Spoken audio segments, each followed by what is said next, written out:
उनके गुरु चाणक्य ने विश्वगुप्त ने जिनको पहचान लिया था, अगर ठोकर लगती है तो ठोकर के कारण जरूर मिला, और न केवल हमारे लिए बल्कि सबके। आपने जो महसूस किया अपने पिताजी के इलाज के बारे में, और एक नया चीज खड़ा कर दिया कि जिससे और लोगों को इलाज के लिए चाहे क्रमांतरण की कष्ट हो या इतने दूर की यात्रा हो, इतनी सारी और सारी चीजें हो, उनसे लोगों को मुक्ति मिले, ये बड़े जीवन के लोग करते हैं। मैं उस भावना को प्रणाम। भावना हमारे भारतीय संस्कृति की के अंदर बहुत हमारे सनातन में, क्योंकि हम लोग बहुत सालों तक जो गुलाम रहे, उस गुलामी केवल में हम अपने आप को भूल गए। हमारी गुलामी लगभग 1000 साल की, जिसमें हम अपने आप को भूल गए। अगर उसके पहले के इतिहास को जाकर के देखें तो भारत वो देश था जहां पे पूरी संजीदगी के साथ, पूरी आजादी के साथ, तब हम विश्व के सर्वोच्च हुआ करते,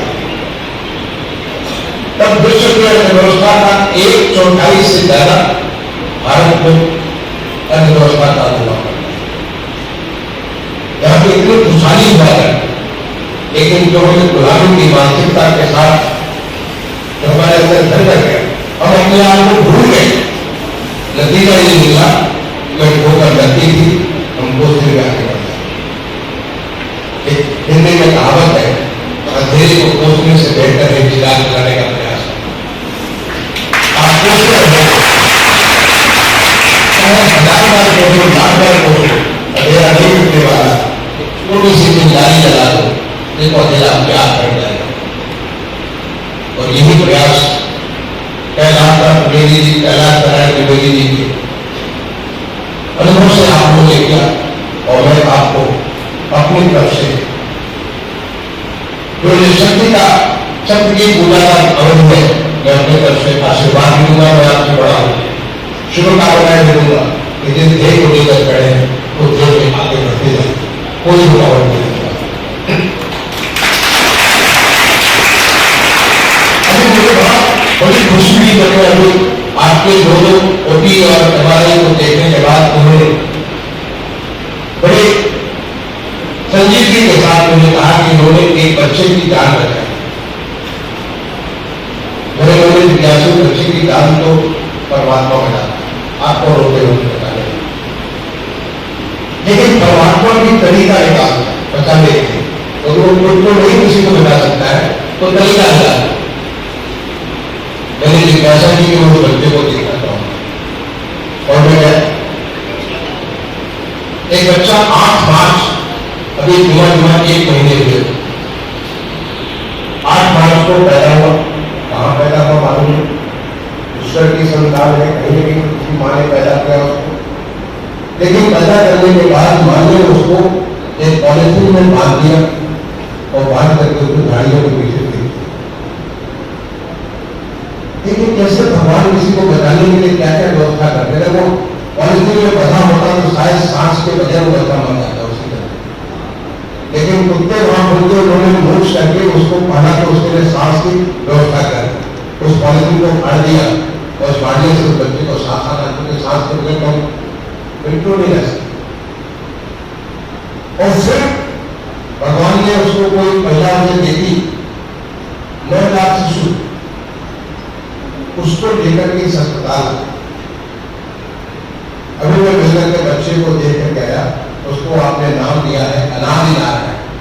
अनादि यानी भगवान शिव, जो सबका कल्याण करते भगवान शिव, उस अनादि अनंत शिव का स्वरूप जो कि वो शिवरात्रि को पैदा हुआ, और नारायण जो कि आपके परिवार में नारायण है, और शिव और नारायण भगवान विष्णु और भगवान शिव दोनों मिल जाए, इतनी बड़ी शक्ति पैदा हो जाती है।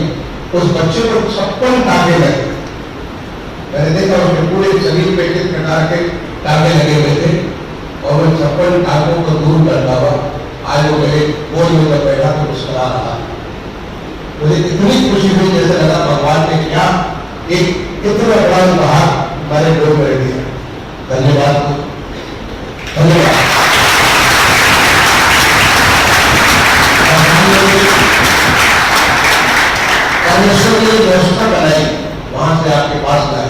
और आपकी पूरी टीम और बच्चे की पूरी पूरी सेवा करें। बहुत बहुत आपको धन्यवाद।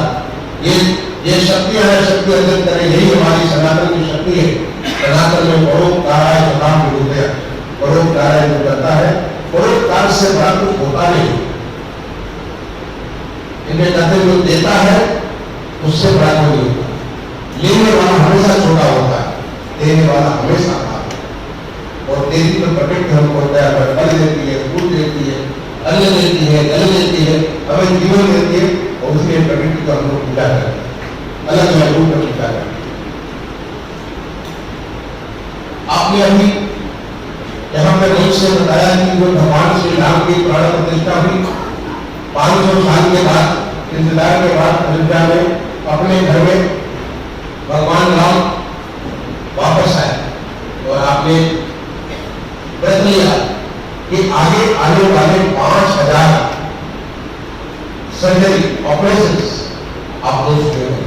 कितना बड़ा आपका ये संकल्प है, भगवान आपके संकल्प को पूरा करे। मैं आपको इस बात के लिए शुभकामनाएं देता हूँ। बताया कि लगभग 800 ऑपरेशन आप ऑलरेडी कर चुके हैं। तब तक करेंगे जब तक 5000 का नंबर पूरा हो जाता तब तक करेंगे। ये कितनी बड़ा संकल्प है। भगवान इस प्रकार की भावना आपको इसको जीवन रखते इस आगे बढ़ाते। अभी आपने एक छोटी सी फिल्म देखी, आपने भी देखा, मैंने भी देखा। विलन के नाम से मुझे देखा, पहले के विलन के नाम से देखा। पुलिस के वहां पे सबसे बड़े अधिकारी पुलिस कमिश्नर साहब हैं, पुलिस के लोग कहीं भी कोई विचित्र अवस्था में पड़ा हुआ है, इन्हीं कानूनों से पड़ा हुआ, कोई बच्ची हो सकती है, कोई बच्चा हो सकता है, कोई बड़ा हो सकता है, कोई बूढ़ा हो सकता है। अलग अलग तरह के लोग अलग अलग कारणों से उनकी जिंदगी में तमाम किस्म की चुनौतियां आई। उन चुनौतियों से लड़ते हुए आदमी अपनी जिंदगी को आगे बढ़ाया। कोई कैसे बढ़ता है, कोई कैसे बढ़ता है, कोई हार करके पीछे हो जाता है, कोई जीत करके आगे बढ़ता रहता है, कोई हारने के बाद भी जीतने का हौसला लेकर आगे बढ़ता है। लेकिन उसकी जो व्यवस्था हो जाती है, एक पागल से व्यवस्था हो जाती है। ऐसे लोगों को पुलिस के लोग लेकर के इस अस्पताल को मुझे बताया, जैसा कि इसमें तकलीफ दिखाया गया, जैसे अजय जी इसको इसे कंट्रोल करेंगे, जैसा फिल्म में दिखाया गया कि उसे आप पी करके उसका सही एड्रेस देकर उसको ऑपरेट कर देगा, यानी दूसरे को अपने से जुड़ा देता है। मैंने पूछा फिर आगे के लिए, क्योंकि ऐसा नहीं कि आपने जादू कराया और जादू करके फिर आपकी क्वालिटी को, क्योंकि वैसे हमारे और लोग होते हैं, पेट का रोग होता है और पेट पीठ का रोग होता है, बहुत सारे हमारे लोग होते हैं। ऐसे मानसिक रोग भी एक रोग है, उस रोग का इलाज सस्टेन इलाज करना पड़ता है। मुझे बताया कि उसके लिए उसको एड्रेस और वो सब सारी चीज दे दें, जिससे कि वो अस्पताल से दूर करके आगे इस काम करते हैं। कितनी अच्छी भावना है, मैं इस भावना को प्रणाम करता हूँ। मैं आपकी भावना का अभिनंदन करता हूँ। मुझे आप इस प्रकार की बात लेकर के चलते हैं जहाँ से आपने शुरुआत की थी। अभी ये वीडियोस के बच्चों में ऐसा संस्कार आप अगर डालें, आपने बोला कि 4 साल से वीडियोस का क्लास चल रहा है, अपने बच्चों में ऐसा संस्कार डालें, आने वाले समय बच्चे हमारे देश की ताकत। हमारे देश में जिस प्रकार से पूरी चिकित्सा व्यवस्था जिसमें से परिवर्तित हो रही है, बच्चों सारा जानते हो, आज फ्रंटियर बिल्कुल जो फ्रंटियर उसको बिल्कुल नीट है, मेडिकल एजुकेशन कहते हैं, रिसर्च कहते हैं, वो सारा हमारे देश में हो रहा है। हमारे देश में किस्म की जिस किसी फील्ड में आप जाओ, मेडिकल फील्ड में, वहां पे ऐसे काम हो रहा है ताकि देश के नागरिकों को स्वस्थ बनाए। और सबसे बड़ी चीज आम आदमी जो गरीब आदमी जिसको मुहैया नहीं होता था अस्पताल की सुविधा मुहैया नहीं होती थी, उसको आयुष्मान भारत के माध्यम से या हमारे प्रदेश के आयुष्मान कार्यक्रम के माध्यम से उसे एक कार्ड दे दिया गया जिससे कि 5 लाख रुपए की चिकित्सा मुफ्त हो जाती है। करोड़ों लोगों को देश में इस प्रकार की सुविधा मिल गई है। और इसके नाते अब एक आम आदमी, एक गरीब आदमी, एक साधारण सा काम करने वाला आदमी भी वो बड़े बड़े अस्पतालों में जाना पड़ता है, आयुष्मान भारत में भी आप काम करते हैं, वो भी अपने इलाज को करा सकते हैं। नहीं तो होता क्या है, एक आदमी घर में बीमार हो जाए, पूरा का पूरा परिवार जो भी उसे अधिक किया सब कुछ खत्म हो जाता है। कोई घर का गाय बेच देता था, भैंस बेच देता था, तेल बेच देता था, घर बेच जाते थे, बीवी और मां में अपने जो गहने गिरवे हो जाते थे। इतना सारा लोगों को तकलीफ होती थी। लेकिन आज एक आयुष्मान भारत कार्यक्रम में पूरे देश में तमाम सारे लोगों को नई जिंदगी दी। वो तो मिल गया, लेकिन साथ ही साथ जो हमारे मेडिकल प्रोफेशनल्स हैं उनमें एक संवेदना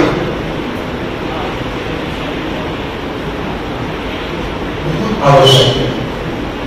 उनमें दूसरों को समझने की, दूसरों के कष्ट को समझने की बहुत आवश्यक है। इनफैक्ट जब मैं हाई स्कूल में पढ़ा करता था, हाई स्कूल में पढ़ा करता था, कहानी होती थी, तो कहानी होती थी डॉक्टर्स भूल जाते थे, लिखा था खाली, पर कहानी मुझे याद है।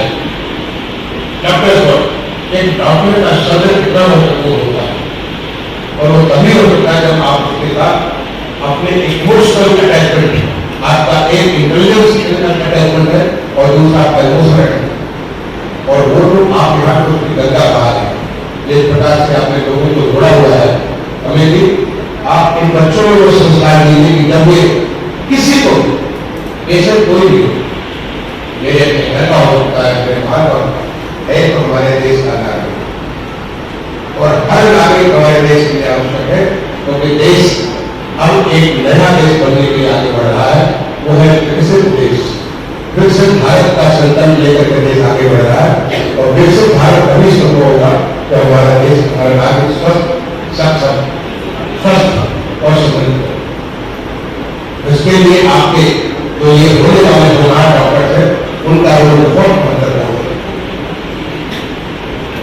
उनकी जो संवेदनाओं से वो किसी को भी इलाज करके उसे बिल्कुल ठीक कर सकते हैं, स्वस्थ कर सकते हैं, और जो भावना आप कर कल को होने वाले समय ये भी कंट्रोल कर सकते हैं। आज हमारे देश में स्टार्टअप का जमाना है, बड़े तेजी के साथ स्टार्टअप कर रहे हैं। मुझे भी 2 दिन पहले जब कोई मुझे सोशल मीडिया पे फॉलो करता होगा, आप मुझे कोई फॉलो करते हो, अभी 2 दिन पहले मैंने कहानी सोशल मीडिया पे अपने एक्स हैंडल से शेयर की थी लोगों से। आप ऐसे साथ कुछ लोगों ने जस्टिस पीएम भगवती का नाम सुना हो, जब हम स्टूडेंट हुआ करते थे तब वो भारत सरकार हमारे सुप्रीम कोर्ट के चीफ जस्टिस हुआ करते, जो लोक अदालत आती है, दिल्ली लोक अदालत उनकी थी। एक देश के जुडिशल मतलब हमारी जो न्याय व्यवस्था उसके ऊपर बड़े स्तंभ है, उनकी बेटी जो है सुनाली जी, जब मैं भारत सरकार का सेक्रेटरी था डिपार्टमेंट का, एक दिल्ली अर्बन आर्ट कमीशन है, उस अर्बन आर्ट कमीशन के मैं वो भी सदस्य भी पहले सदस्य था, जिसमें उसे जानकारी होगी। हम लोग काफी समय कई सारी व्यवस्थाओं में दिल्ली के बारे में बात किया करते हैं। अभी वाली घटना आई तो घटना वालों ने कहानी कुछ शेयर की, और मुझे लगा नहीं गया कहानी को मैंने सोशल मीडिया पर शेयर की। उन्होंने बताया कि उनके पिताजी 95 वर्ष की एज में और 95 साल पूरा करने के बाद 2017 में वो दिवंगत हो गए। वो लोग बात चले तो लोग बात हो, उस समय उनकी मां की उम्र जो थी, प्रभावती भगवती की उम्र थी 90 वर्ष। वो 95 साल से प्रभावती जी 91 साल के।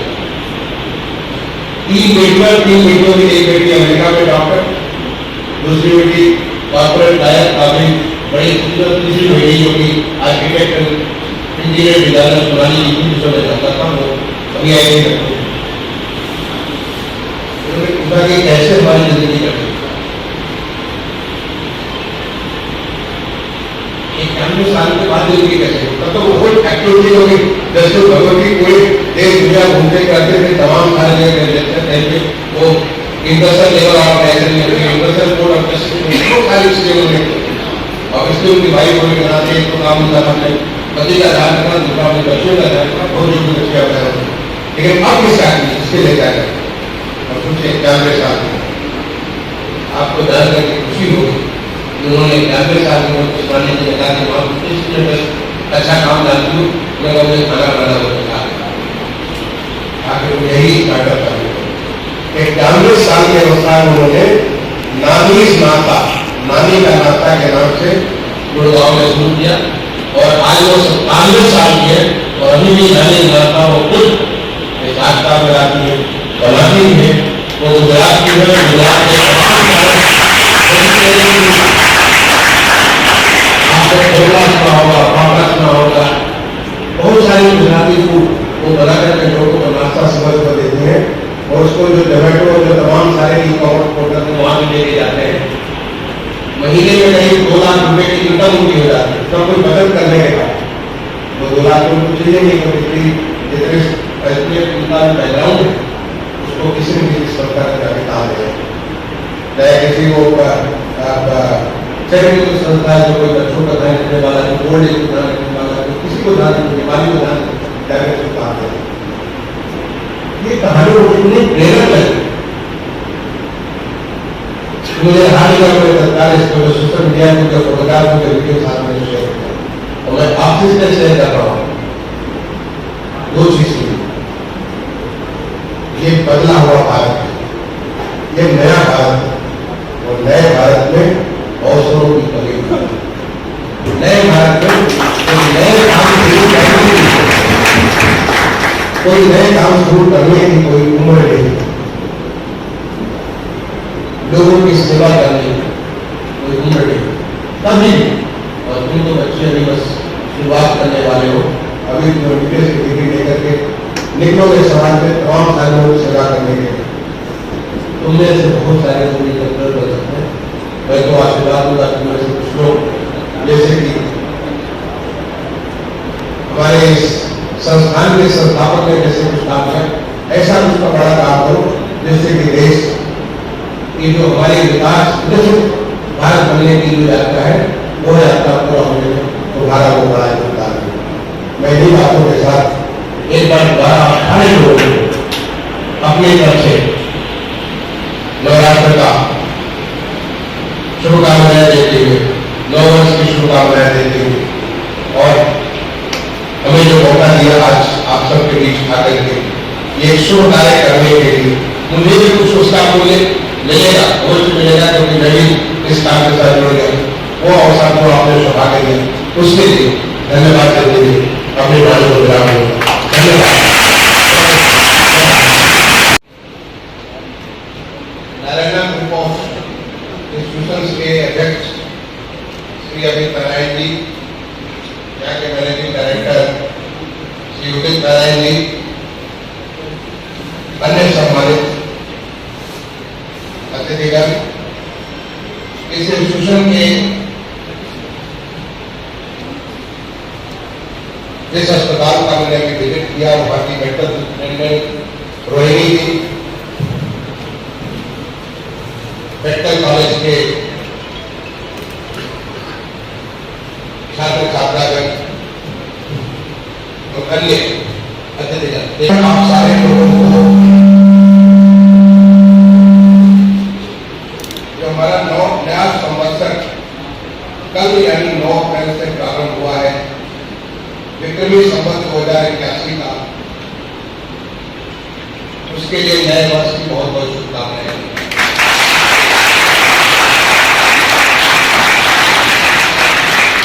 कल से ही शक्ति की उपासना के लिए वासंतिक नवरात्रि भी प्रारंभ हुई है और आज उसका माँ के पूजा का दूसरा दिन है। माँ का आशीर्वाद आप सब पर बना है सबको शक्ति और ऊर्जा प्रदान करें आप जिस कार्य में लगे उस कार्य को पूरा करें इसके लिए भी मैं आप सबको शुभकामनाएं देता हूं। ये मेरा सौभाग्य है कि आज इस परम पावन पर्व सालों के जो हमारे 9 दिन है उसके बीच दूसरे दिन आप सबके बीच उपस्थित होकर के दो बड़ी फैसिलिटीज का लोकार्पण करने का मुझे मौका मिला। पहली मैग्नेटिक रेजोनेंस मशीन में एमआरआई मशीन का उद्घाटन किया और दूसरा जो आपके यहाँ 8 ऑपरेशन थिएटर का एक समूह था उसका मुझे उद्घाटन करने का मौका मिला और इससे तमाम सारे लोगों को फायदा होगा। मैं इसके लिए अमित जी को बहुत बहुत धन्यवाद दूंगा।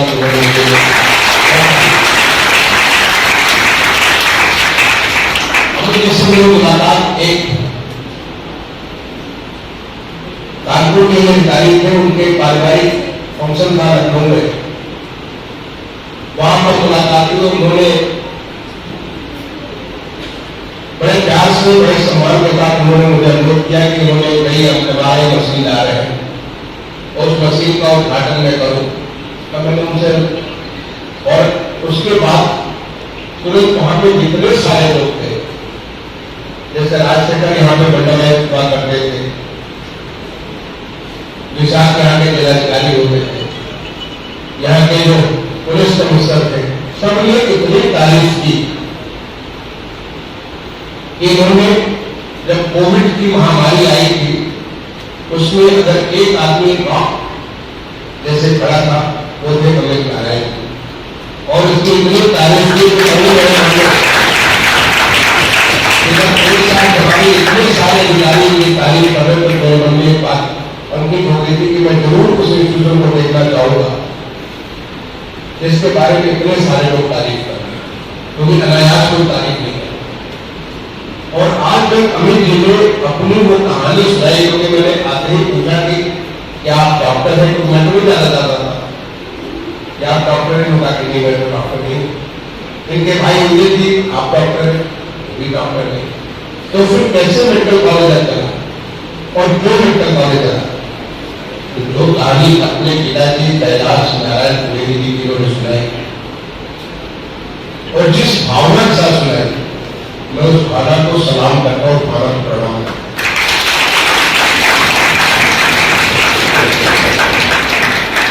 जिंदगी में ठोकर लोगों को लगती है, कुछ लोग ठोकर लगने के बाद कुछ पत्थर को कुछ जगह को मोस्टली जाने चल जाते,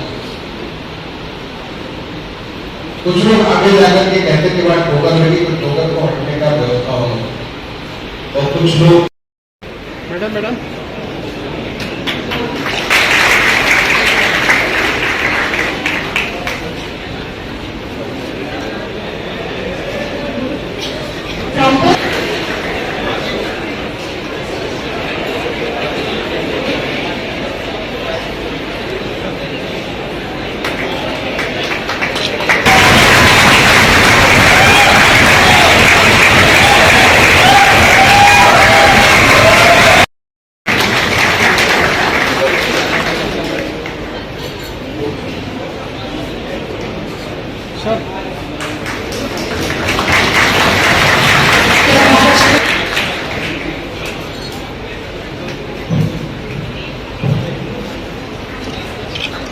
भैया भैया भैया